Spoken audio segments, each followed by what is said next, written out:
Hello and welcome. आप देख रहे हैं ख्याल आपका और मैं हूं आपके साथ अनुज शर्मा। आपका स्वागत करता हूं आपके अपने हेल्थ शो में, जिसका मकसद है आपको हेल्थ से जुड़ी हर एक जानकारी देना। कई बार पलकों पर सूजन आ जाती है। सूजन के साथ ही आंखों में लालपन भी दिखाई देता है, जिसे ब्लेफेराइटिस बोलते हैं। वैसे तो आंखों में सूजन किसी भी कारण से आ सकती है, लेकिन अगर सब तरीके आजमाने के बाद भी पलकों में सूजन ना नहीं जा रही है तो ये ब्लेफेराइटिस हो सकता है और इसका इलाज थोड़ा मुश्किल होता है। क्या ब्लेफेराइटिस से आंखों की रोशनी पर कुछ असर पड़ता है और इसका इलाज कैसे किया जा सकता है? आज इसी विषय पर चर्चा करने के लिए हमारे साथ जुड़ी हैं director and HOD ophthalmology Fortis memorial research institute से डॉक्टर अनीता सेठी। डॉक्टर, आपका बहुत बहुत स्वागत है हमारे शो में। Thank you Anuj, thank you इस शो में मुझे निमंत्रण करने का। It is a very interesting topic जो आपने चुना है एंड आई होप हम दर्शकों को थोड़ा सा इंफॉर्मेशन देके we can make them more aware of this G condition. Doctor, मेरा पहला सवाल आपसे ये रहेगा कि जो ब्लेफेराइटिस होता क्या है? सो ब्लेफराइटिस जैसे आपने कहा है, सिंपल टर्म्स में अगर बोले तो पलकों का जो हमारा आईलिड है, पलकों का जो एज है उसका सूजन है। तो सूजन मतलब ये सूजन यूजुअली इन्फेक्शन की वजह से है और इसलिए इसको ब्लेफराइटिस कहा जाता है। पलकों का सूजन कभी एलर्जिक, प्योर एलर्जिक या इंसेक्ट बाइट से भी होता है, तो वो एक दूसरी तरह का सूजन है, वो बहुत ज्यादा होगा, एक ही साइड पे होगा। ब्लेफराइटिस में जो सूजन होता है वो बिल्कुल मार्जिन्स पे, एज पे होता है, जहां से हमारे आई लैशेस पलके निकलती हैं। तो ओके उस सूजन को, उस इन्फेक्शन को ब्लेफराइटिस कहा जाता है। ओके डॉक्टर सेठी, जैसे कि हम जानते हैं कि सूजन को ये हम ब्लेफराइटिस बोलते हैं। ये कुछ टाइप के भी होते हैं, मैंने सुना है कि कई टाइप के होते हैं, तो वो आप हमें जरा बताना चाहेंगे कितने टाइप के होते हैं और पलकों पर सूजन के साथ साथ इसमें कौन से लक्षण दिखाई देते हैं? राइट। सो ये ब्लेफराइटिस सामने वाले साइड को जो हम एंटीरियर कहते हैं, जो स्किन का साइड है, तो पलक के सामने वाले साइड में अगर होगा तो उसको एंटीरियर ब्लेफराइटिस कहते हैं। और अगर वो पलक के पिछले साइड में, जहाँ पे हमारे ग्लैंड्स हैं, टीयर फॉर्मिंग ग्लैंड्स है, सेबोरिक ग्लैंड्स है, पीछे वाले साइड में होगा तो इसको हम सेबोरिक ब्लेफराइटिस कहेंगे। ज्यादातर इनका इलाज ऑलमोस्ट सिमिलर ही है, बट जो सामने वाला होता है एंटीरियर, उसमें स्किन कंडीशन से, जैसे एक्ने है, एलर्जीज हैं, वो उसके साथ थोड़ा जुड़ा हुआ होता है। सो दैट इज वाई हमें डिफरेंस थोड़ा सा पता होना चाहिए। ओके और पिछला वाला जो सेबोरिक है वो ड्राई आई कंडीशन के साथ एसोसिएटेड हो सकता है। तो जब हम देखते हैं कि लक्षण ज्यादा सामने की तरफ हैं तो हम दूसरे एलर्जीज, एक्ने का देखते हैं, उसका भी ट्रीटमेंट करते हैं। और जब हम देखते हैं कि ये पिछले साइड में है, ड्राई आई हो सकता है, ज्यादा इचिंग इसमें ज्यादा होगा, तो फिर हम ये वाला ट्रीटमेंट करेंगे। तो ओके लक्षण आपने बताया जो साइंस एंड सिम्टम्स है, तो स्वेलिंग, इचिंग दोनों में ही काफी होगा। बट जो इचिंग, आपके अंदर वाली itching is more in the posterior one, जो सेबोरिक है, क्योंकि ओके वो अंदर वाले ग्लैंड्स ब्लॉक हो जाते हैं। और रेडनेस, डैंड्रफ जैसे क्रस्टिंग, ओके पपड़ियां जमना, हाँ वो सूखापन आगे के आंखों के साइड, ऊपर। हाँ सूखापन, जी पूरे पलक में सूखापन। जी पेशेंट आते हैं वो पूरा पलक लाल हो जाता है, सूखापन है, जैसे बालों का डैंड्रफ है वैसे लगता है कि पलकों में भी डैंड्रफ आ गया है। तो ये एंटीरियर ब्लेफराइटिस के लक्षण होते हैं। ओके और बट अल्टीमेटली क्योंकि ये सारी कंडीशंस अकेले नहीं है, अगर हमारा ब्लेफराइटिस है, हमारे ग्लैंड्स ब्लॉक हो रहे हैं, तो अल्टीमेटली आई भी ड्राई हो जाएगा, इरिटेशन होगी, इन्फेक्शन के चांसेस बढ़ जाते हैं। छोटे वो जो जिसको हम स्टाई कहते हैं, फुंसियां सी हो जाती हैं, एक फोड़ा टाइप का भी होता है। और सीवियर स्टेजेस में पूरा का पूरा मतलब आंख पूरी सूज जाती है, बहुत पेन होता है। तो ओके एडवांस अगर हम इसको शुरू शुरू में ना ट्रीट करें तो ज्यादा होके ऐसा भी हो सकता है कि पूरा आपकी आंख सूज जाए, पूरा इन्फेक्शन ज्यादा बढ़ जाता है। ओके डॉक्टर, जैसा अभी आपने बताया कि इन्फेक्शन हो जाता है, एलर्जी आ जाती है और आंखों के ऊपर सूखापन आ जाता है और काफ़ी पेन होता है, तो इससे उनकी लाइफस्टाइल पे काफ़ी प्रभाव पड़ता होगा। तो उन्हें लाइफस्टाइल में अपनी कैसी दिक्कतें आती हैं, कैसी समस्याओं को सामना करना पड़ सकता है उन्हें? जब ये चीजें ब्लेफराइटिस ये क्रॉनिक हो जाती हैं, सो क्या है कि अब पलकों में ग्लैंड्स में इंफेक्शन है, जी। ग्लैंड्स ब्लॉक हो जाते हैं, नेचुरल जो आंख की नमी है वो एक कम बनने लगता है, तो आई ड्राई हो जाता है। तो पहले तो सारे उसके सिम्टम्स होंगे, इचिंग, इरिटेशन, टायर्डनेस, फीलिंग है कि आंख बंद करके बैठे रहें, कुछ पढ़ने का मन नहीं करता है, ज्यादा लैपटॉप यूज करते हैं तो वो एक और एग्रीवेटिंग फैक्टर है। तो ये एक विशियस साइकिल, दुष्चक्र सा बन जाता है। और फिर हम थोड़े बहुत अगर ड्रॉप्स डाल भी ले, बेटर नहीं होगा, क्योंकि हमें अब पूरा साइकिल को तोड़ना है। ब्लेफराइटिस को ट्रीट करना है, उसके साथ मिबोमियन ग्लैंड्स जो है, हमारे ग्लैंड्स को ट्रीट करना है, आँख के इन्फेक्शंस को ट्रीट करना है, एलर्जीज को, सबको ट्रीट करेंगे तभी पेशेंट फिर से कंफर्टेबल होगा। तो इसमें वैसे विजन पे ऐसा इतना कोई दुष्प्रभाव नहीं है, बट ये क्योंकि आपकी रोज की जिंदगी लैपटॉप देखना है, पढ़ना है, तो आप फिर अपना नॉर्मल रूटीन कर ही नहीं पाते हैं, आप जी, बहुत रेज़। अनकंफर्टेबल हो जाते जी, हैं। जी, डिजिटल रेज़ को देखना थोड़ा-सा पॉसिबल नहीं हो पाता है उसके ऊपर। ओके, डॉक्टर, इसका इलाज कैसे किया जाता है इस बीमारी का खासकर? ओके, सो अर्ली स्टेजेस में जैसे जो एंटीरियर ब्लेफराइटिस होता है, ये खास करके छोटे बच्चों में भी देखा जाता है।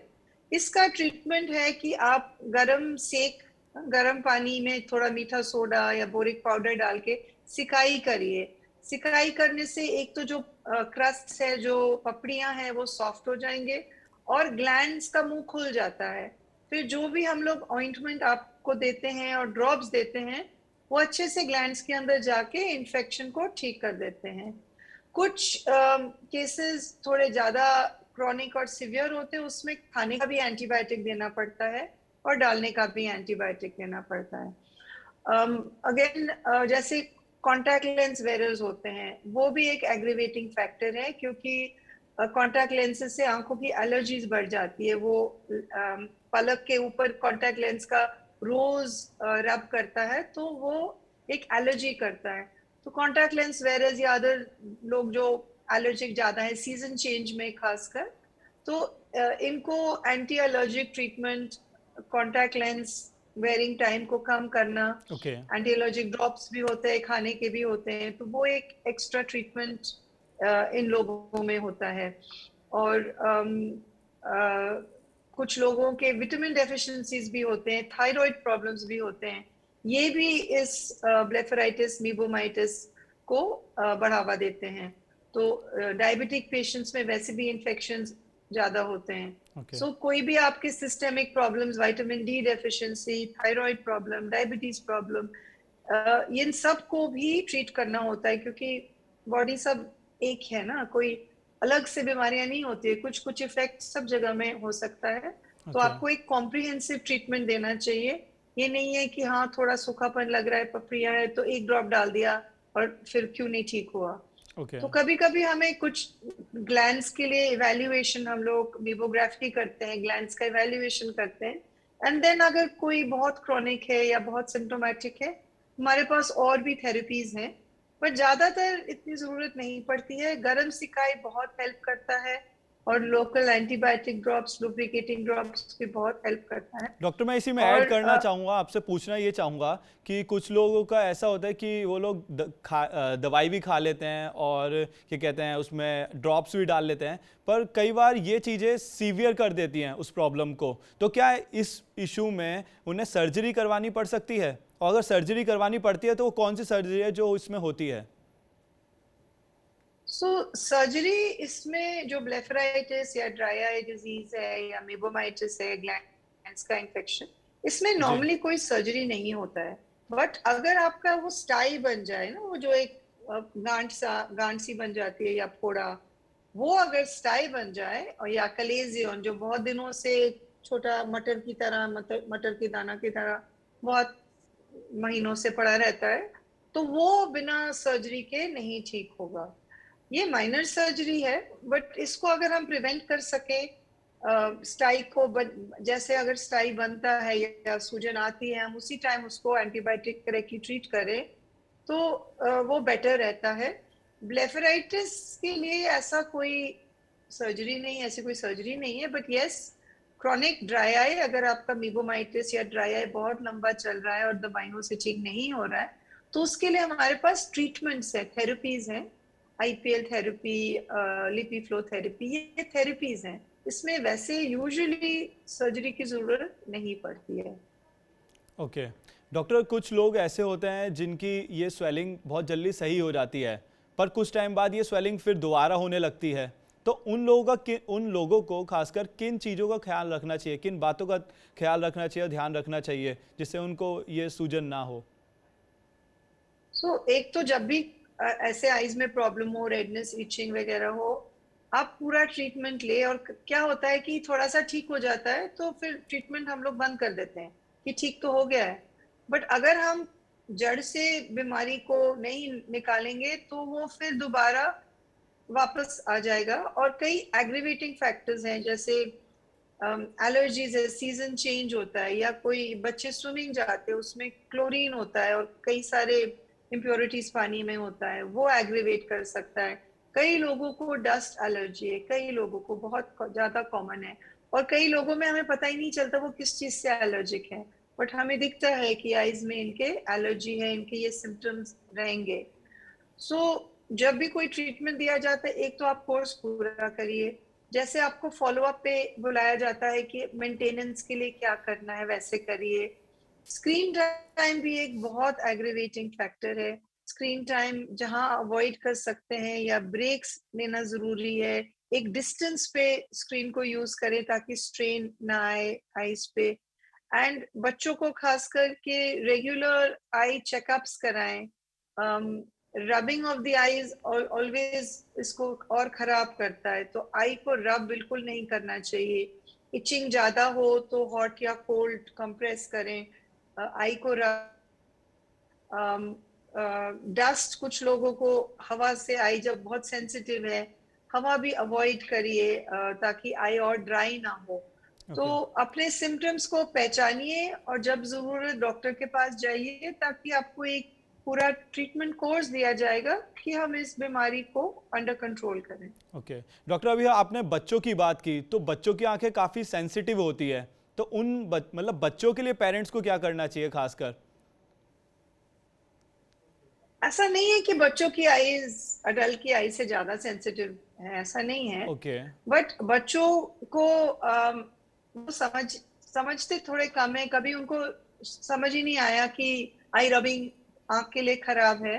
और कई बच्चे स्पेशली लॉकडाउन में हम देख रहे हैं कि वो स्कूल गए नहीं है, बहुत सारा क्लोज वर्क करके उनका आंखों का नंबर भी आ गया, उनको पता ही नहीं है। तो जब ठीक से दिखता नहीं है, बच्चे आई रब करते हैं, वो ट्राई करते हैं कि विजन हमारा बेटर हो जाए। बच्चों को तो डेफिनेटली 6 मंथ्स या after the age of 5, first checkup age 5 पे होना चाहिए, 4 और 5, अनलेस कोई प्रॉब्लम है, जैसे बच्चा बुक को बहुत पास पकड़ रहा है, आई को रब कर रहा है, ब्लिंकिंग ज्यादा कर रहा है, ऐसे कोई, या स्क्विंट है, तिरछापन है, ऐसे कोई सिम्टम्स अगर आपके पास मतलब बच्चे के हैं, तो पहले आ जानी, तो एज 4-5 पे एक बारी, और साल में एक बारी तो दिखाना ही चाहिए। कुछ भी अगर लगे, रेडनेस है, सूजन है, तो 6 मंथली चेकअप करा लेना चाहिए। बच्चों के लिए डाइट बहुत इंपॉर्टेंट है आइज के लिए। वेजिटेबल्स, फ्रूट्स एंड वेजिटेबल्स, जितना कम प्रिजर्वेटिव्स उतना कम करें, जी क्योंकि ग्रोइंग एज में ये सब का इम्पैक्ट है। एक बारी आप 20-25 के हो गए हो, हाँ ऑफ कोर्स पोल्यूशन और प्रिजर्वेटिव से कुछ इम्पैक्ट है, जी बट इतना नहीं है जितना हमारे ग्रोइंग एज में है। तो ग्रोइंग ओके एज में यस, ये ज्यादा इंपॉर्टेंट है कि डाइट बेटर होना चाहिए, प्रिजर्वेटिव्स कम होनी चाहिए, एंड रेगुलर चेकअप्स, ताकि पावर आ जाए और ना हो। ओके डॉक्टर, इस पॉल्यूशन भरे दिल्ली में जो दिल्ली के लोग हैं और बॉम्बे के लोग हैं, वो अपने आँखों की केयर कैसे करें? क्योंकि इतना पॉल्यूशन है, हाँ, बाहर निकलते ही इतना पॉल्यूशन होता है, तो एक रूटीन होता है तो वो रूटीन, आंखों की केयर का रूटीन क्या होना चाहिए, कैसे केयर करें? तो इसमें 3-4 पॉइंट्स हैं जो आजकल मुझे रोज बताना पड़ रहा है, बिकॉज वर्क फ्रॉम होम में स्क्रीन टाइम इतना बढ़ गया है कि जी। बहुत सारे पेशेंट्स सिम्टोमेटिक हो रहे हैं. सो ये सारे कंडीशन जैसे कंप्यूटर विजन सिंड्रोम है, ब्लेफराइटिस है, मीबोमाइटिस है, ड्राई आई है, ये सब एक स्पेक्ट्रम है, ऑलमोस्ट मिलता जुलता इन सब का केयर एंड ट्रीटमेंट है. तो मैं आपको ब्रॉडली बता रही हूँ हमें क्या करना चाहिए. एक तो हमें स्क्रीन टाइम जहाँ पे भी हम उसको कम कर सकते हैं और ब्रेक्स ले सकते हैं. हमारा एक 20-20-20 रूल है कि 20 मिनट के बाद 20 सेकंड के लिए आप ब्रेक लें और कोई चीज जो 20 फीट दूर है आप उसको देखें. इसमें आपके आई के मसल्स को थोड़ा सा रिलैक्सेशन मिलता है. ऑब्वियसली 20 मिनट में नहीं होता है, but it is just to tell you कि रेगुलरली ब्रेक्स लें. अगर आप आईज को बंद खोली कर लें, वो भी आई को एक रेस्ट मिल जाता है. So timing, breaks, position, it should be at eye level. Okay. Late के ना पड़े, मूविंग व्हीकल में ना पड़े, वो आई को स्ट्रेन ज्यादा करता है. Okay. Then comes lighting. Diffuse lighting is the best. Screen का लाइटिंग आप एडजस्ट करिए अपने कंफर्ट से. इट्स नॉट दैट ज्यादा ब्राइट स्क्रीन आपके आई को कोई डैमेज कर रहा है. ओके। यस, स्क्रीन का ग्लेयर डिस्कम्फर्ट कर सकता है, उसके लिए आप कंप्यूटर ग्लासेस एंटी ग्लेयर वाले पहनिए, बट वो आई को डैमेज नहीं करता है. It is just to make it comfortable. So lighting, posture, timing and most strain for the eye जब अंधेरे कमरे में रात को सोने से पहले हम मोबाइल देखते हैं. और कई बार मैं बच्चों को समझा रही होती है, मुझे दिख रहा है कि साइड में पेरेंट्स भी ऐसे नोट कर रही, क्योंकि वो भी वही करते हैं. जी, सो इट्स अ बिल्कुल। कॉमन बैड हैबिट कि रात को सोने से पहले हम लोग मोबाइल देखते हैं. Till it's not causing a problem, आपको प्रॉब्लम नहीं हो रहा है, ठीक है, but this is something which can add to strain. तो जिसको भी हेडेक्स हो रहे हैं, स्ट्रेन फीलिंग, स्पेशली इवनिंग के टाइम में स्ट्रेन फीलिंग हो, चीजें आप अवॉइड करें. आप पानी ज्यादा पिएंगे, प्यास से ज्यादा पानी पीजिए, बिकॉज उससे ड्राई आई कम होता है. ओके। आई के लिए लोग पूछते कोई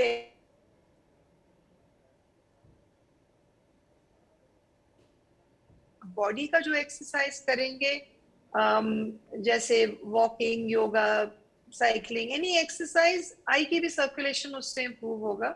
एंड क्योंकि अब हम सारे वर्क फ्रॉम होम कर रहे हैं, हमारा नॉर्मल वॉकिंग, जो ऑफिस जाना, ऊपर नीचे जाना, वो सब कम हो गया है. तो कॉन्शियसली हमें एफर्ट करना है कि हम एक्सरसाइज को अपने लाइफस्टाइल में इंक्लूड करें, पूरे बॉडी के हेल्थ के लिए, आई के लिए भी and the whole body health. Okay. So, and balanced diet is very important, more important for children, but even for adults. Fruits, micro vitamin deficiency से हमारे स्किन, आईज, हेयर को डेफिनेटली इफेक्ट होता है, specially vitamin D. Capsules can be had, but better to have it in your diet. Natural source is always better. तो doctor ये doctor थोड़े अनीता, से. आपका बहुत बहुत शुक्रिया हमारे साथ जुड़ने के लिए और हमारे तमाम सवालों के जवाब देने के लिए. Thank you so much ma'am. Thank you very much Anuj. आज हमने अपने डॉक्टर से ब्लेफराइटिस के बारे में जाना. आमतौर पर इस बीमारी का इलाज पूरी तरह से संभव नहीं है, लेकिन पलकों को रोजाना साफ करने से इसके लक्षणों को नियंत्रित किया जा सकता है. आज के लिए बस इतना ही. अब हमें दीजिए इजाजत. हम फिर हाजिर होंगे अगले शुक्रवार को अपने नए गेस्ट के साथ और हेल्थ से जुड़ी नई जानकारी लेकर. तब तक आप अपना और अपनों का ध्यान रखें. चलते चलते हम आपको बताना चाहते हैं TV9 डिजिटल के न्यू इनिशिएटिव TV9 वैन के बारे में. आखिरकार क्या है ये न्यू इनिशिएटिव, देखते हैं इस छोटी सी वीडियो में. Today, doctors are busier than ever providing care and advice to patients. And the reality is that an average patient now spends much more time in the waiting room than in the doctor's chamber. With such a captive audience, it's time to put their wait time to good use. Introducing TV9 Waiting Area Network that provides premium patient engagement experience through engaging and informative videos. These videos are created keeping in mind an Indian patient seeking medical attention. TV9 Waiting Area Network provides a perfect platform for educating the patients on everything a doctor's practice has to offer while elevating the doctor's brand at the same time. As a doctor, All you need is to have Wi-Fi at your clinic and we'll take care of the rest. We provide you with a TV, a media player, your clinic profile, and a playlist customized as per your practice. Combine all this with the regular news updates from TV9 and you have an awesome branding and marketing tool for your clinic. Write to us at van@tv9.com and we'll get in touch with you to set up our solution at your premises.